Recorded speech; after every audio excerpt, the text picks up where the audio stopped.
Okay, in this lesson we're going to do a bunch of things. We're going to keep score and output it to the scoreboard. We'll alert us with an air horn signal before the next enemy wave comes.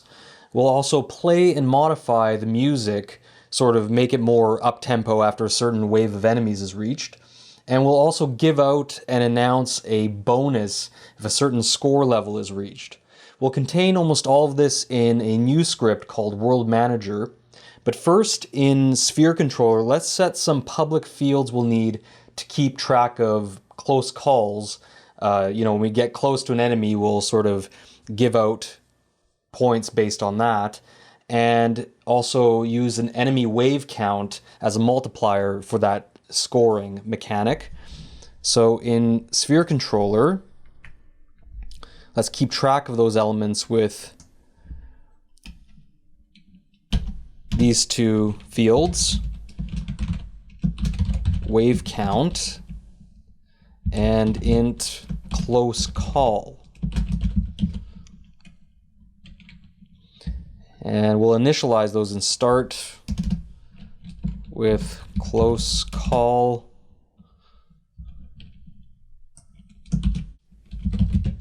equals 0 and wave count equals 0. And now we'll simply increase the wave count whenever we respawn. So that's in the spawn enemy method. So right after instantiation, we could add wave count plus plus. Right? And for the close call, which will be our point score, basically, the way we give out points, we can, whenever we're close to an enemy, which we already have this cool crowd functionality in the audio playing the crowd noise, we'll just put underneath here close call plus equals 2 times wave count. All right, so the higher the wave count, the more our scoring is going to be, which means the more enemies on the screen, the more challenging things are getting. That's when the real scoring happens. So that's all done with this quick and simple little calculation. Now let's create that World Manager script and attach it to the main camera game object.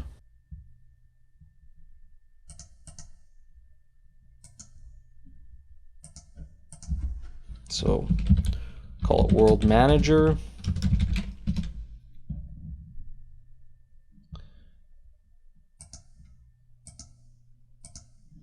And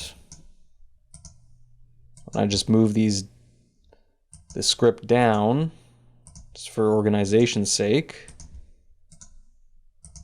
And then just add the World Manager script. In the World Manager script, what we'll want to do is get the total score by accessing each sphere's individual close call score. And what we'll do is store each sphere in a list, which we'll talk about in a second. So here, we'll create a field. It's going to be a list of type GameObjects. So here again, we need a namespace reference. And it's going to be system dot, holding down control and hitting period. It's going to be system dot collections generic. So add that to your using directives. And so yeah, list of type GameObject, and call it all spheres. And we'll just create the list right here, initialize it as an empty list at the moment. We'll populate it later. And we'll also need another field. We'll say public static int grand total score. We're making it public because we're going to want to output it through the HUD onGUI method later on, or onGUI for the HUD script. And to get the score, let's create a private method called getCloseCallScore. So private void getCloseCallScore. call score. So I don't forget, call it immediately here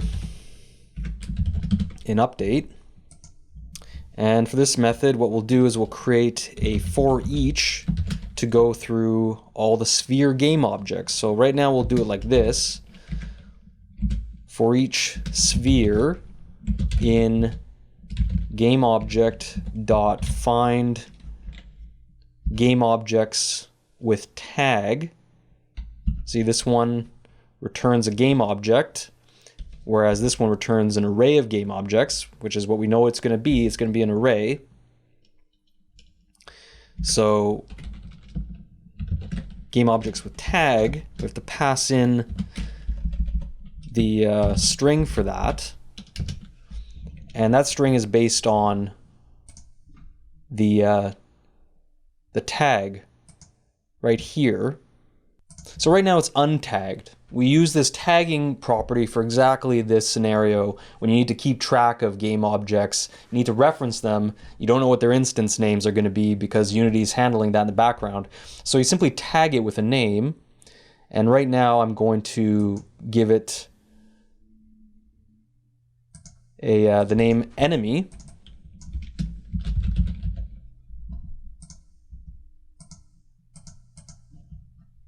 So I created a tag. It's in my tag list right now. So there you go. I tagged it as enemy. And back in script, we just reference that tag. All the spheres are going to have that tag. It's going to return an array of all those spheres. Excuse me, I don't know why I put a termination there. And this is how we're going to add each sphere that we grab from that array to a list, to our list of type game object called all spheres. First we check if the list of all spheres already contains the sphere, if it already exists in the list. So if not all spheres dot contains, that's the method that figures that out, and then the particular sphere at the particular index in the loop, if the list already contains that sphere, or if it doesn't already contain that sphere, we add it. So we then access the add method, which is available to lists, which all spheres is, which we'll again talk about in a moment. We'll add the sphere. All right, so as you can see, the list is a lot like an array. And in most ways you can think of it like an array, but it's actually a generic class, as you can see signified by those angled brackets after the class name. But it's an array-like structure, which is actually what's called a collection, which is the broader terminology for array-like objects in C#, of which there are several, but the list, the generic list, is probably the most common. So why use a list rather than an array? An array is a lot simpler computationally, so it takes up less resources, but there are some damning limitations that make arrays unsuitable for certain tasks. Most notably, arrays can't be resized. They're fixed at instantiation. So if we use an array here, which we could do, we would have to make a new array every time a new item is needed to be added. So why not use a list instead, which has the handy add method as we saw, and it just adds that item to that existing list. All right, so now that we have a list of sphere game objects, let's iterate through the list just as we would an array to pull the scores from each sphere and then add them up to get the grand total score.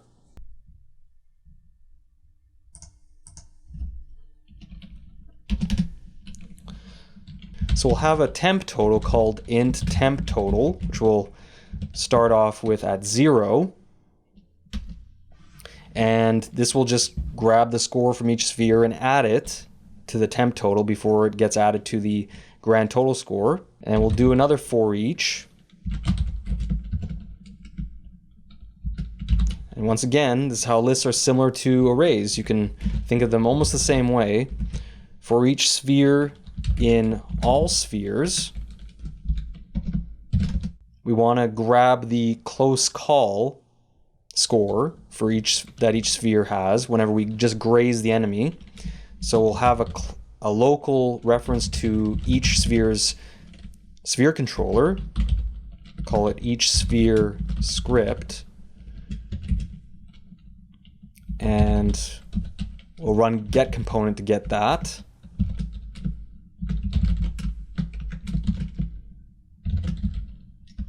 And for the temp total, we'll just plus equal whatever each sphere's close call number is. So each sphere script dot close call, we're going to need to make close call public. I believe wave count should be public too, because I think we're going to need to reference that. So make them both public. Now we'll see close call available. And end that for each. We'll add the temp total to the grand total score. So on this frame, we get the total for each sphere through this for each, add it to the temp total, and then we just assign the existing totals for each sphere's close call score to the grand total score. All right, so one of the most useful things I'm showing you here is how to use a list in order to keep track and hold references to these outside game objects that you need to reference in your script here. It's a very common usage for the list in your projects, but in this case you actually don't have to use the list. You can actually do away with it entirely, and you may have spotted it yourself, and just have it all contained in a single iteration, just like this. Alright, so this iteration that's creating the list, we can just get rid of that, so long as no other method in the class needs access to this to the references to these spheres. You can just get rid of it and take this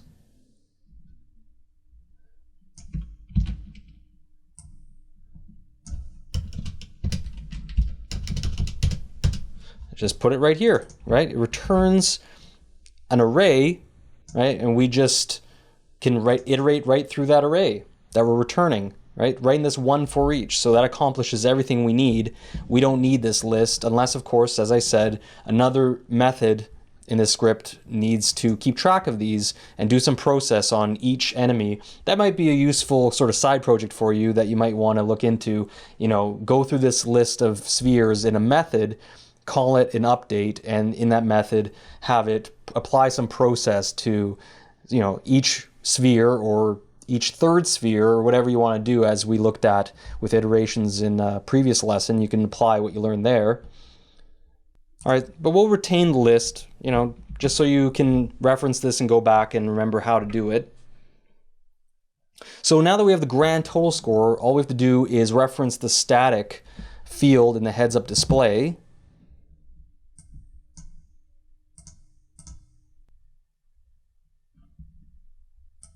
So we'll just copy this and modify it slightly.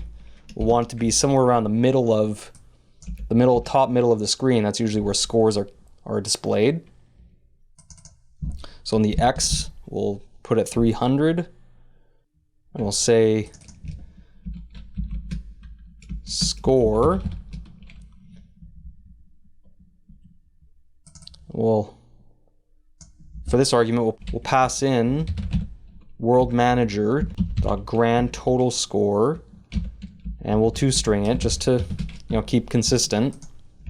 All right, so I'll quickly run this just to make sure it's working right. We'll keep an eye on the score as we're grazing our sphere enemies.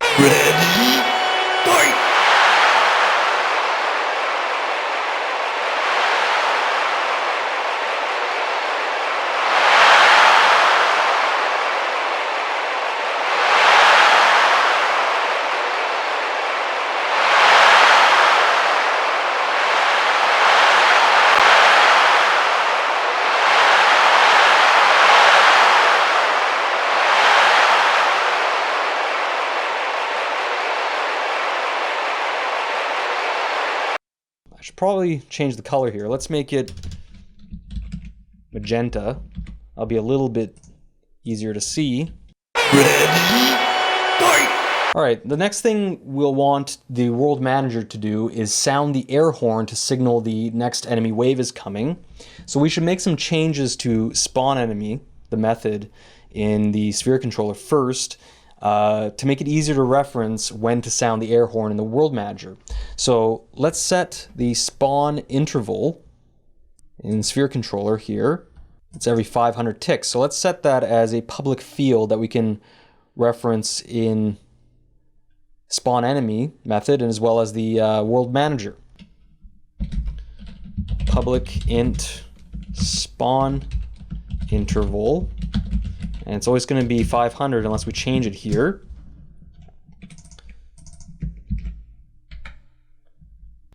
And we'll reference it here.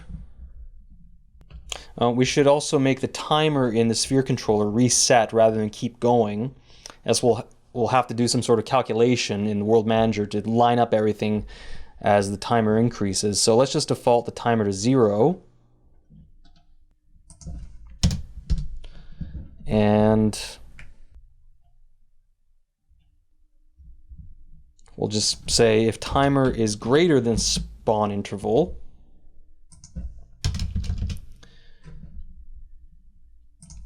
timer equals 0, right? Just resets. So it goes all the way up to 500 and then resets to 0. It's just going to be a little bit easier for us to line this up with the pre-spawn air horn that we're going to have in the world manager. And here in the world manager, we'll make a field that's a sphere controller so we can keep track of, so we can get the timer and the spawn interval in a minute here. We'll also need an audio source, actually an array, to grab all the audio that we have in our game object that we previously set up. And here in start, we'll say sphere script, that field, equals GameObject.find sphere dot get component. We want the sphere controller. And then audio equals get components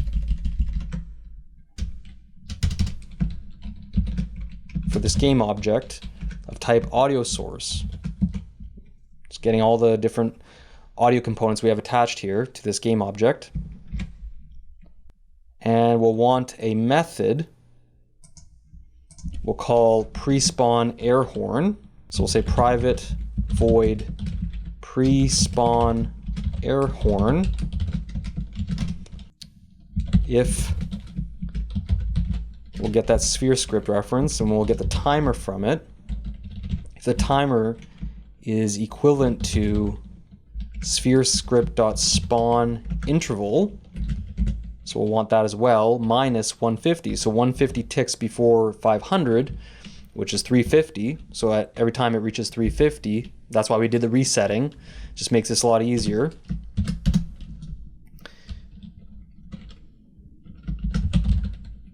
We'll play the air horn, which I think is in the first or in the second, the 1 index for the audio clips that are going to be returned.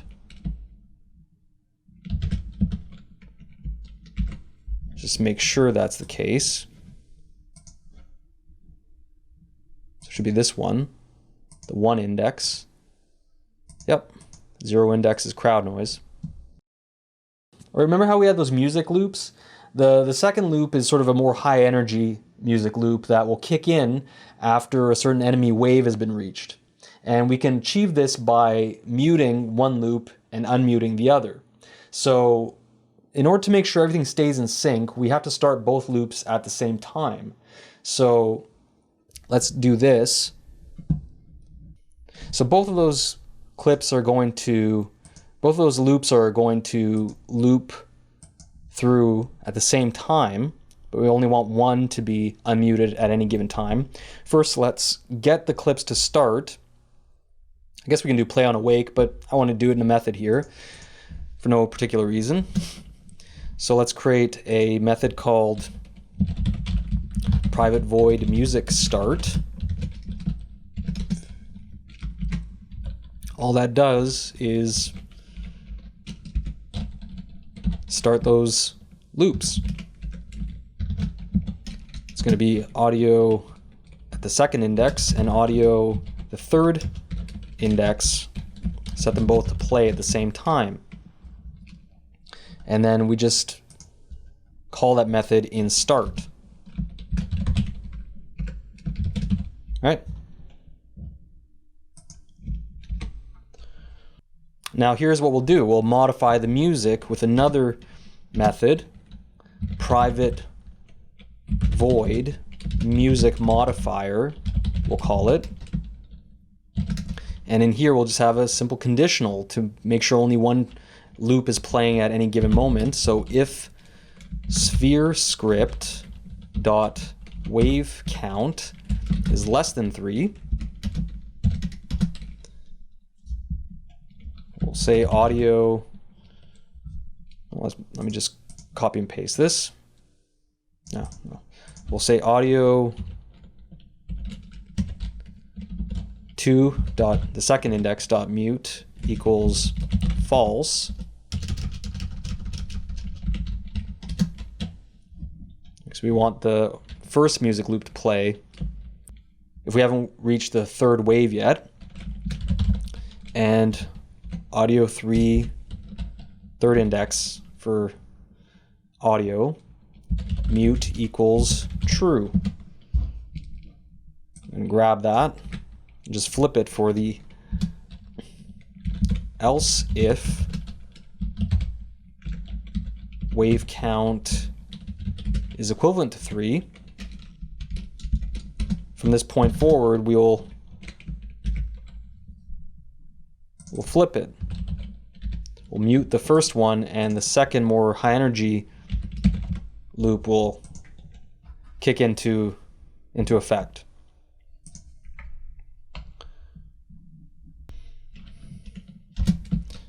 Of course, we have to call it. Here we'll call the music modifier.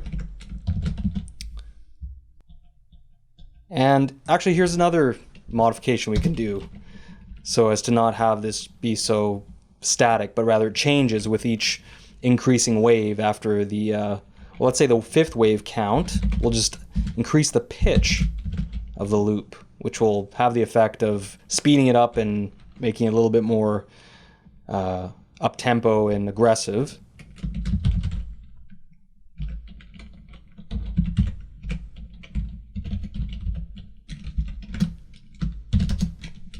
Say audio, because it's only going to be the 5th wave count. We know it's only going to be the audio at this index is going to be playing, so we'll just pitch that up by accessing its pitch property, and we'll just lerp.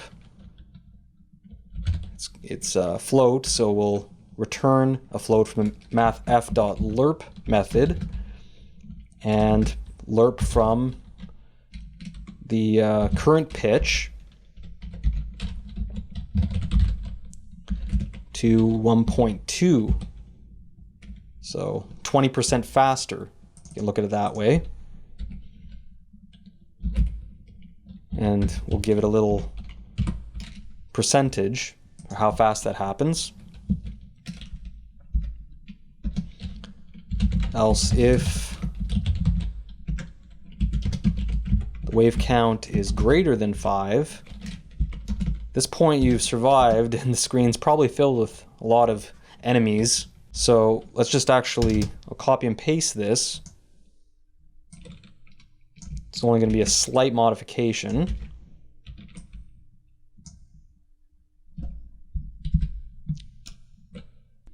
All right, so now to round out the function of our world manager, we'll have a bonus effect after a certain score level has been reached and play some audio clips when that bonus has been reached to announce it. So let's add those clips to the main camera. So for audio, it's going to be a couple more voiceovers. So import, grab this one, Boom Shakalaka and On Fire. There we go. And On Fire.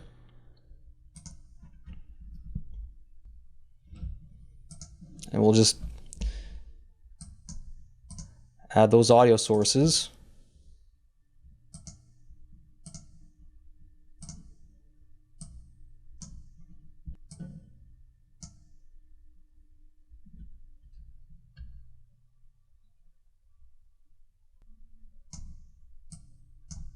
Make sure they don't play on awake.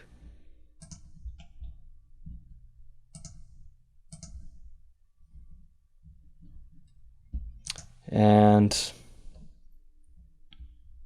we'll need a bool to handle this properly. So create a field called bonus switch.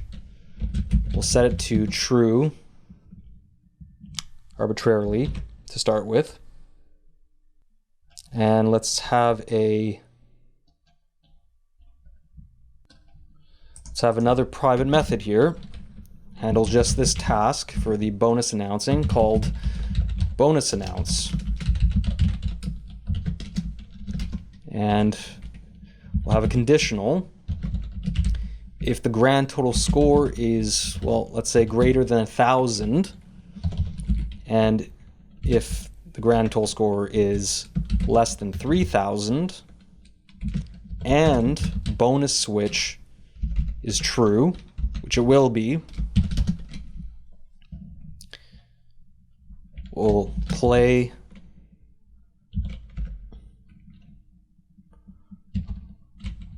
the audio clip at the 4th index. And let's give a multiplier bonus to our existing power meters. So let's say float PowerUp bonus, local variable to store the PowerUp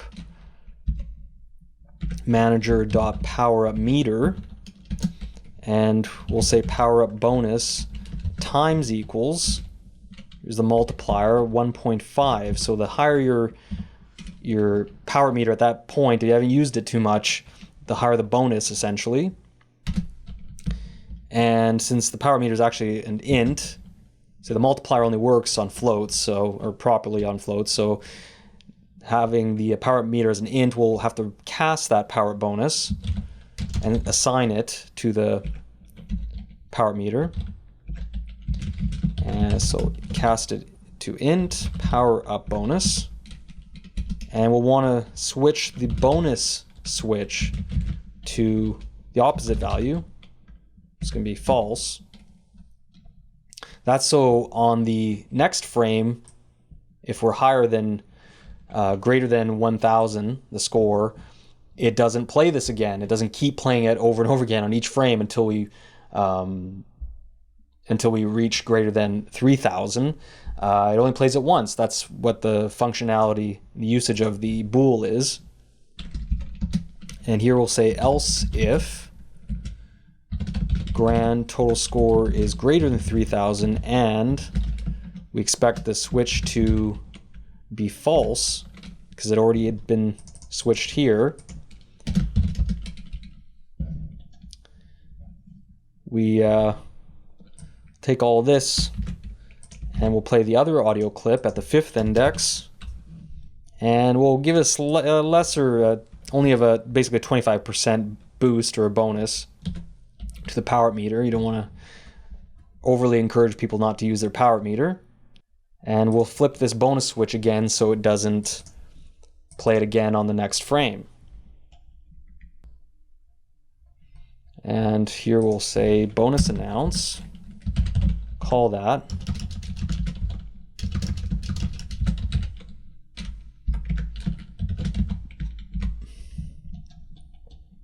All right, so let's test that out. Let's try to play long enough to get our score to get past 1,000, then past 3,000.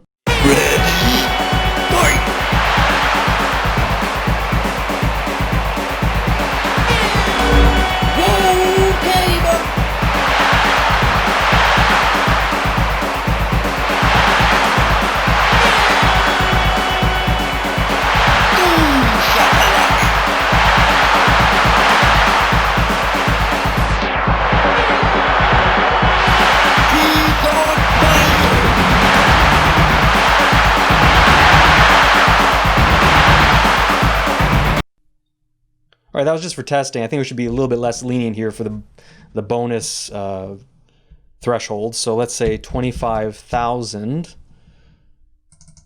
and 50,000, and of course 50,000 here as well. All right, so that covers quite a bit. I'll end the video here and we'll continue on in the next lesson.